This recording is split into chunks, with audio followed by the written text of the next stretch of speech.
नमस्कार, आप देख रहे हैं न्यूज़ 18 बिहार झारखंड और मैं हूं आपके साथ लक्ष्मी। बुलेटिन की शुरुआत करेंगे एक बड़ी खबर की ओर रुख करते हैं। ये बड़ी खबर राजधानी दिल्ली से मिल रही है। दिल्ली से ये खबर, मुख्यमंत्री रेखा गुप्ता पर आज एक शख्स ने अचानक से हमला कर दिया।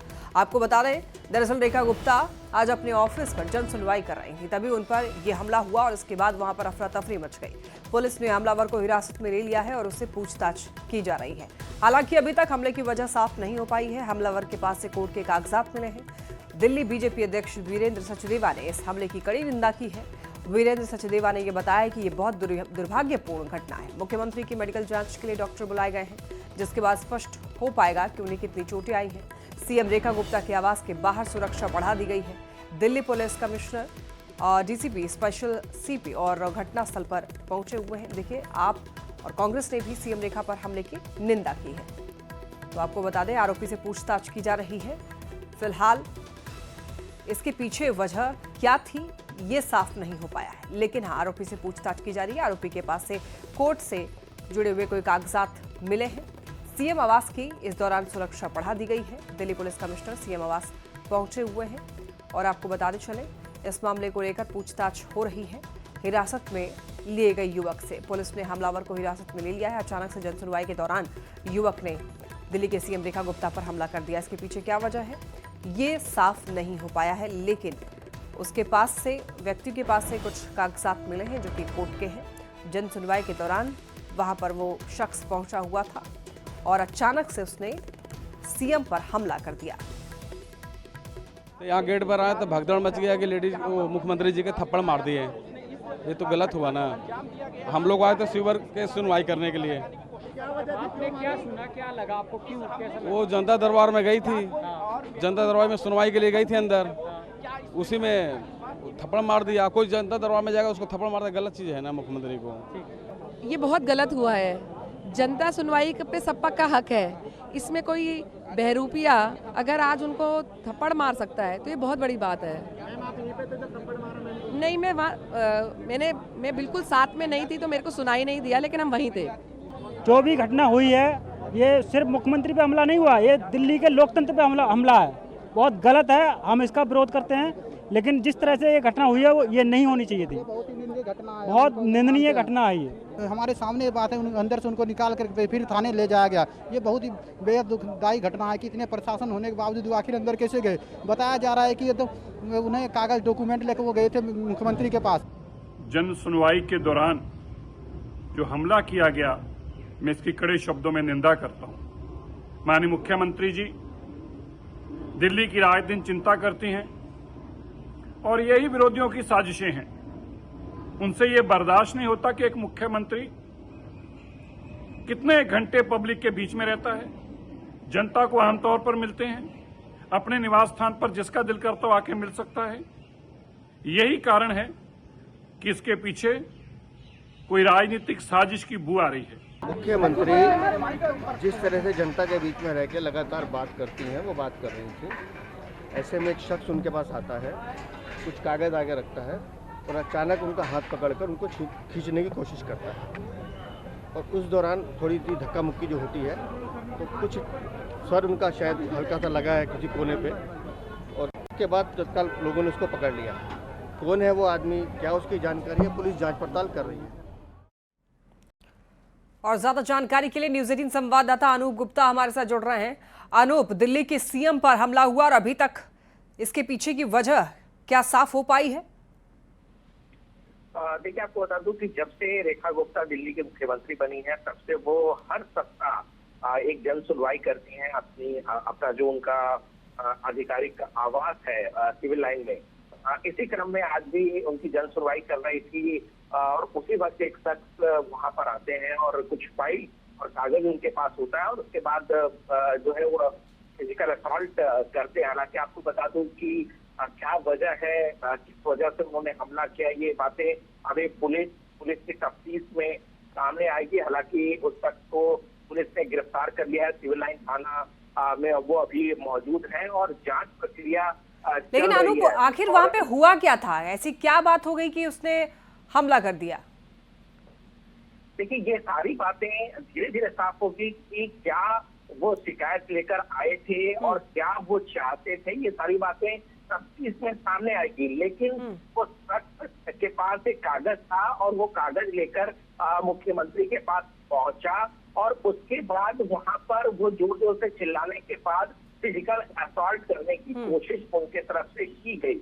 अब ये जांच का विषय है कि क्या वो शख्स, लेकिन अनूप, क्या आसपास और जितने वहां पर फरियादी पहुंचे होंगे, क्या उनसे आपने जानने की ये कोशिश की कि क्या वो फ्रस्ट्रेटेड था, परेशान था, या फिर वो बहरूपिया था? देखिए, चूंकि उन्हें तत्काल जो है वो पुलिस पकड़ करके हिरासत में ले गई है, ऐसे में अभी पुख्ता जानकारी ये नहीं मिल पाई है कि किस वजह से, क्या उनको शिकायत था, क्या रंज था मुख्यमंत्री के साथ, उन्हें क्या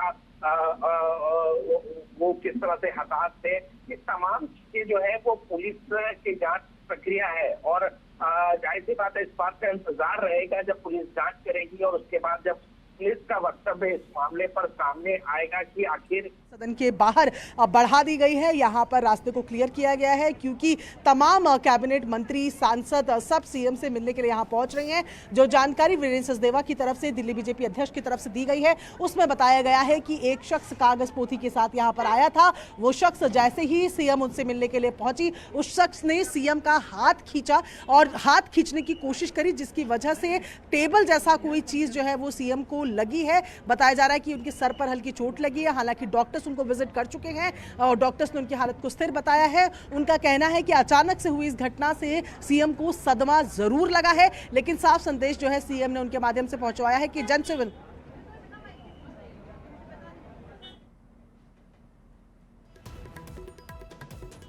रेखा गुप्ता के साथ हाथापाई भी होने की खबर मिल रही है। देखिए, जनसुनवाई के दौरान सीएम पर हमला की खबर है। आपको बता दें कि दरअसल वहां पर जनता दरबार लगा था और अक्सर वो जनता दरबार लगाती हैं, लोगों की समस्याएं सुनती हैं। कि जहां पर अभी हम लोग बाहर ये खड़े हैं, यहां से भी पीछे तक लाइनें लगी रहती है।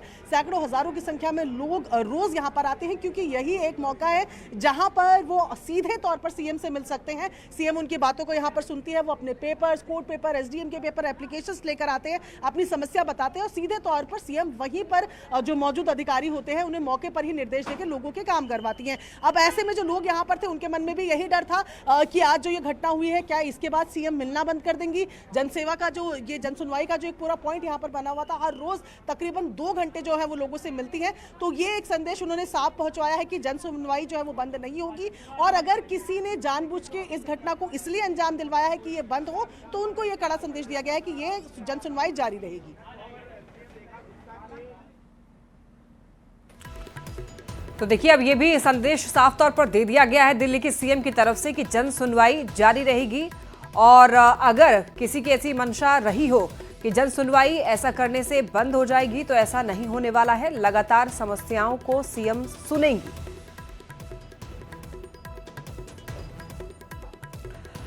आइए बढ़ते हैं खबरों में आगे और बात करेंगे बिहार की। बिहार को लेकर एक बड़ी जानकारी सामने आई है और ये सुनकर आपको बेहद खुशी होगी। सीआईआई यानी कि कॉन्फेडरेशन ऑफ इंडियन इंडस्ट्री की एक रिपोर्ट में ये बड़ी जानकारी मिली है और जानकारी ये है कि बिहार की अर्थव्यवस्था दोगुनी होगी। जी हां, 2030 से 31 तक दोगुनी से अधिक हो जाएगी अर्थव्यवस्था। बिहार में कारोबार करना आसान हुआ है। इस रिपोर्ट के जरिए ये जानकारी निकलकर सामने आई है। राज्य में तेजी से उपभोक्ता बाजार बढ़ रहा है और इस तरफ देखिए सरकार का भी ध्यान है। सरकार लगातार इंडस्ट्रियल डेवलपमेंट के लिए कोशिश कर रही है और ऐसे में ये रिपोर्ट जो है 2030 से 31 तक दोगुनी से अधिक अर्थव्यवस्था की जानकारी ये रिपोर्ट दे रहा है। एक रिपोर्ट जारी किया है जो बिहार जैसे राज्य के लिए बेहद महत्वपूर्ण हो जाता है और उत्साह बढ़ाने वाला भी। दरअसल सीआईए ने कहा है कि बिहार में जो क्षमता है उसे देखते हुए उम्मीद जताई गई है कि 2030-31 तक यहाँ की अर्थव्यवस्था यानी कि बिहार की अर्थव्यवस्था दोगुनी से भी अधिक बढ़ जाएगी, जो बिहार जैसे राज्य के लिए बेहद महत्वपूर्ण माना जा रहा है। और दरअसल सीआईए ने मंगलवार को एक रिपोर्ट जारी किया है। उसी रिपोर्ट में कहा गया है कि भविष्य में बिहार की अर्थव्यवस्था 2030-31 तक दोगुने से भी अधिक होने की संभावना है। यानी कि बिहार लगातार जो औद्योगिक प्रयास कर रहा है या फिर बिहार में निवेश बढ़ाने से लेकर बिहार के विकास के लिए जो भी कदम उठाए हैं उसका असर अब देखने को मिल रहा है। दरअसल सीआईआई चौथे पूर्वी भारत सम्मेलन में ये बातें कही गई हैं और वहीं पे एक रिपोर्ट जारी की गई है जिसमें कहा गया है कि 2030-31 तक बिहार की अर्थव्यवस्था तो दुगनी होगी और इस रिपोर्ट के अनुसार बिहार में इसके लिए जो सरकार ने कदम उठाया उसके हिसाब से बिहार में तेजी से जो आर्थिक परिवर्तन हो रहे हैं उसका बड़ा असर देखने को मिल रहा है और खासकर जनसंख्या संबंधी लाभ भी बिहार जैसे राज्य को मिल रहा है। जब बिहार की आबादी 14 करोड़ है जिसका फायदा भी बिहार जैसे राज्य के लिए मिल रहा है। और सबसे बड़ी बात इसमें कही गई कि अनुकूल नीतियों के साथ साथ निवेशकों के लिए एक अद्वितीय अवसर के रूप में बिहार उभर रहा है, यानी कि बिहार सरकार जो लगातार औद्योगिक विकास के लिए कदम उठा रहे हैं उसका भी फायदा बिहार जैसे राज्य को मिल सकता है। तो जाहिर सी बात है सीआई की इस रिपोर्ट में बिहार के लिए एक बड़ा अवसर दिख रहा है और बिहार जैसे राज्य के लिए भी महत्वपूर्ण हो जाता है। जो बिहार अभी भी पिछड़ा है, अगर ये तमाम परिस्थितियां अनुकूल होती है तो आने वाले समय में बिहार एक मजबूत राज्य के रूप में देश में शुमार हो सकता है। कैमरामैन दीपक के साथ आनंद अमृतराज, न्यूज 18 नेटवर्क, पटना। और देखिए एक बड़ी खबर मिल रही है बिहार की राजधानी पटना से। यहां पर रेलवे के ठेकेदार से रंगदारी मांगी गई है। 5 करोड़ की रंगदारी मांगने की खबर मिल रही है और रंगदारी नहीं देने पर हत्या करने की धमकी भी दी गई है। कुख्यात फहीम खान के नाम पर धमकी दी गई है। आरोपी ने खुद को फहीम का बेटा बताया है। धनबाद का कुख्यात बदमाश है फहीम खान। देखिए पटना के राजा बाजार में रहता है ठेकेदार। शास्त्री नगर थाने में केस दर्ज कराया गया है। धमकी का ये मामला है। दरअसल रंगदारी नहीं देने पर जान से मार देने की भी धमकी दी गई है, यानी कि हत्या की धमकी मिली है। 5 करोड़ की रंगदारी मांगी गई है और रंगदारी जिससे मांगी गई है वो रेलवे के ठेकेदार हैं, जो कि बताते चलें आपको ये रहते हैं शास्त्री नगर थाने में। दरअसल इन्होंने केस दर्ज कराया है और पटना के राजा बाजार में ठेकेदार ये रहता है। और अब खबर भागलपुर से मिल रही है। स्कूली छात्रा पर चाकू से हमला हुआ है। युवक ने चाकू मारकर घायल कर दिया है। देखिए इलाज के लिए प्राइवेट हॉस्पिटल में भर्ती कराया गया है। लोदीपुर थाना क्षेत्र के माचीपुर में वारदात। गुस्साए लोग जमकर हंगामा कर रहे हैं। माचीपुर पेट्रोल पंप के पास सड़क जाम करके लोगों ने आरोपी युवक को पकड़ा है। तो युवक ने चाकू मारकर घायल किया और इसके बाद आक्रोशित लोगों ने यहां पर सड़क जाम करके लोगों ने आरोपी युवक को पकड़ा है। भागलपुर का ये मामला है जहां से ये खबर मिल रही है। लोदीपुर के माचीपुर में ये घटना घटी है।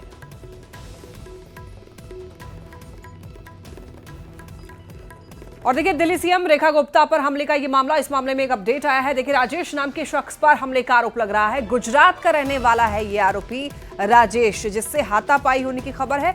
और खबर ये भी मिली है कि शायद थप्पड़ मारा गया है, लेकिन अभी ये साफ नहीं है कि किस तरीके का हमला जो है वो किया गया है दिल्ली के सीएम पर।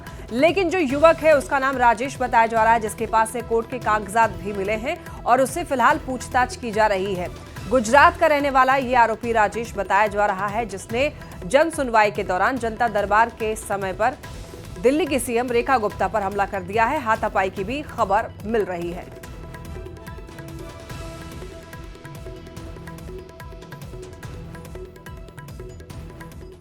मोदी सरकार सत्ता के अपराधीकरण को रोकने के लिए एक बड़ा कदम उठाने जा रही है। जी हां, गृह मंत्री आज लोकसभा में 130वां संविधान संशोधन बिल पेश करेंगे और इस बिल में प्रावधान है कि अगर प्रधानमंत्री, मुख्यमंत्री या फिर कोई मंत्री गिरफ्तार होने के बाद 30 दिनों तक हिरासत में रहता है तो उसे पद से हटा दिया जाएगा।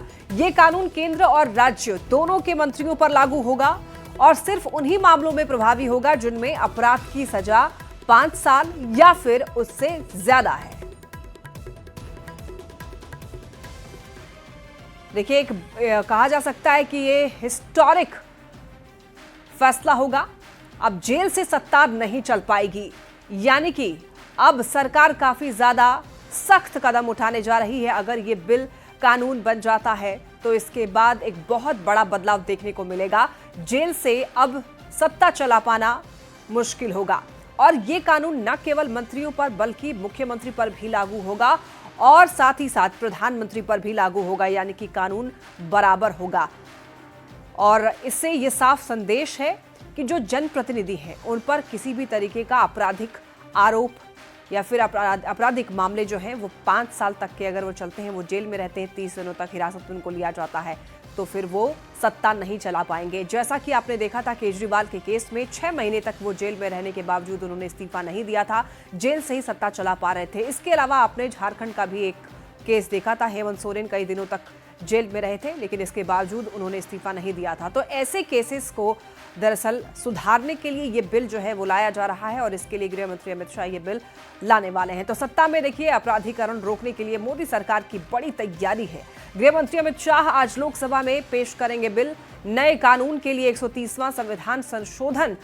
और नए कानून के दायरे में देखिए कौन कौन होंगे वो भी आपको बता देते हैं। प्रधानमंत्री होंगे, केंद्रीय मंत्री आएंगे इस दायरे में और साथ ही साथ राज्यों के मुख्यमंत्री भी इस कानून के दायरे में आएंगे और राज्यों के मंत्री भी आएंगे इस कानून के दायरे में। तो गिरफ्तारी के बाद 30 दिन तक लगातार हिरासत में रहने पर पद मुक्त होंगे, ऑटोमेटिकली ये हो जाएंगे यहाँ से, यानी कि उनकी कुर्सी से छुट्टी हो जाएगी अगर वो इस्तीफा नहीं देते हैं तो। अभी जेल जाने पर पीएम, सीएम या मंत्री को हटाने का प्रावधान मौजूद नहीं है।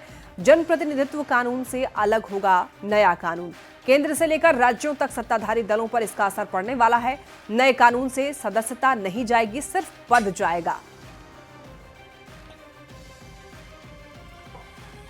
बढ़ते खबरों में आगे, राहुल गांधी के सामने वोटर लिस्ट से नाम कटने का दावा करने वाली रंजू देवी ने सफाई दी है। रंजू देवी ने कहा है कि वार्ड सचिव ने नाम कटने की बात बोलने को कही थी, लेकिन नाम ड्राफ्ट लिस्ट में मौजूद है। रंजू देवी नौहट्टा प्रखंड से आया हूँ, चपला गांव से। पति का नाम है सुधीर राम। हमारे वोटर लिस्ट में हमारे घर के परिवार के 6 को के नाम कट गया है। आप पहले थे उसमें? जी पहले थे। ये नया वाला जो बना लिस्ट उसमें नहीं आया है। इस महिला के जरिए राहुल गांधी ने दावा किया था कि महिला का नाम वोटर लिस्ट से काट दिया गया है। बताने की कोशिश की थी कि निर्वाचन आयोग लोगों के नाम वोटर लिस्ट से काट रहा है। मकसद निर्वाचन आयोग की छवि को खराब करना था। लेकिन अब सच्चाई जान लीजिए, वो भी किसी दूसरे से नहीं बल्कि खुद नाम काटे जाने का दावा किए जाने वाली महिला की ही जुबान। सचिव हैं, वो दोनों निकाल के लिस्ट लाए, उसमें हमको बोले आपको 6 आदमी के नाम नहीं है, चलिए वहाँ पर आ रहे हैं राहुल गांधी, तेजस्वी यादव, उनसे मिल लीजिए और अपना नाम जुड़वा लीजिए। तो हम लोग देहात के औरत हैं, गंवार लोग हैं। रोहतास की रहने वाली रंजू देवी का साफ साफ कहना है कि वार्ड सचिव ने राहुल गांधी से ऐसा बोलने को कहा था कि उनका नाम वोटर लिस्ट से काट दिया गया है। हमारे वोटर लिस्ट में हमारे घर के परिवार के 6 को के नाम कट गया है। आप पहले थे उस पे? जी पहले थे। ये नया वाला जो बना लिस्ट उसमें नहीं आया है। अब जरा सोचिए, राहुल गांधी निर्वाचन आयोग पर आरोप लगाते हैं अपने गठबंधन के साथियों के साथ बिहार में हो रहे एसआईआर के विरोध में चुनाव से पहले वोटर अधिकार यात्रा पर निकलते। राहुल गांधी के दावे को सही साबित करने के लिए कई लोगों को बुलाकर उनके सामने वोट कटने की बात कहवाई जाती है, वीडियो बनवाया जाता है, लेकिन सच्चाई कुछ और ही निकलती है। रंजू देवी का नाम भी वोटर लिस्ट में है और उनके घर वालों का भी। सवाल है कि क्या वोटर अधिकार यात्रा का मकसद निर्वाचन आयोग के खिलाफ भ्रम फैलाकर बदनाम करना और वोट हासिल करना है? न्यूज़ 18 के लिए दिल्ली से नीरज के साथ ब्यूरो रिपोर्ट। रोहतास के नौहट्टा के चपला गांव की रहने वाली रंजू देवी ने राहुल गांधी के वोटर अधिकार यात्रा के दौरान ये कहा था कि उसके परिवार के 6 लोगों का नाम वोटर लिस्ट से कट गया है। लेकिन बाद में रंजू देवी ये कहकर मुकर गई कि गांव की पंचायत सचिव ने बताया था कि उस सब का नाम कट गया है। आपको ये बात जाकर के राहुल गांधी से बताना है। और रंजू देवी ने ये कहा कि इसके बाद वो लोग घबरा गए। गांव के लोग हैं, पढ़े लिखे कम हैं, जिस कारण जानकारी नहीं हो सकी और पंचायत सचिव के कहने पर वो राहुल गांधी के कार्यक्रम में चले गए और उनसे जो कहा गया कहने के लिए वो लोग उनसे कह दिया। लेकिन बाद में ये पता चला कि उनके परिवार के सभी सदस्यों का नाम वोटर लिस्ट में मौजूद है। क्लियर देख के इंडियम के पास गए थे। हाँ, हमारा सबको नाम है, हमको कोई जरूरी नहीं है, अपना चेक करा लिए। अच्छा, कौन पहले तो बताइए कि नाम नहीं है हमारा? नहीं है तो कोई हमको बोला था तो इसीलिए हम अपना चेक कराए जाके। और क्या अभी नाम है ना वोटर लिस्ट में? हाँ है। यहाँ से कौन ले गया था आपको? यहाँ से हमको वीडियो में मिल गए थे।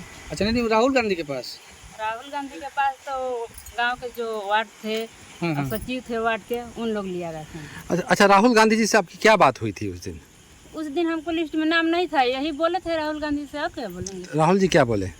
बोले कि जोड़ा जाएगा। अच्छा, तो कब पता चला कि नाम आपका है और आप वहाँ गलत बोल दिए?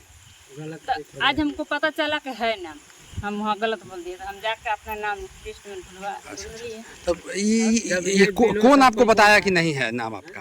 अब तो हम बोल ही रहे हैं कि वार्ड बोले थे, और वार्ड के जो सचिव है वो कौन चुनता है, सब वार्ड ना रहता है, और कौन चुनता है वही ना। अब नाम है ना आपका? हाँ है हमको। और देखिए, वहीं बीजेपी प्रवक्ता अजय आलोक ने राहुल और तेजस्वी की वोटर अधिकार यात्रा को नौटंकी वाली यात्रा बता रहे हैं, और क्या कुछ कह रहे हैं आप सुनिए। दिक्कत भारत से है, सच्चाई यही है कि आपको दिक्कत भारत से है। ये पूरी जो नौटंकी यात्रा हो रही है, ये नौटंकी यात्रा का सिर्फ एक मकसद है, लोगों में भ्रम फैलाओ, अराजकता फैलाओ, एक व्यापक क्योस हो जाए, लोगों को मजबूर करो सोचने पे कि उनको सिस्टम में विश्वास ना रहे। तो 22 लाख मृत हैं, ये चाहते हैं कि मृत लोग का भी भाई वोट बन जाए।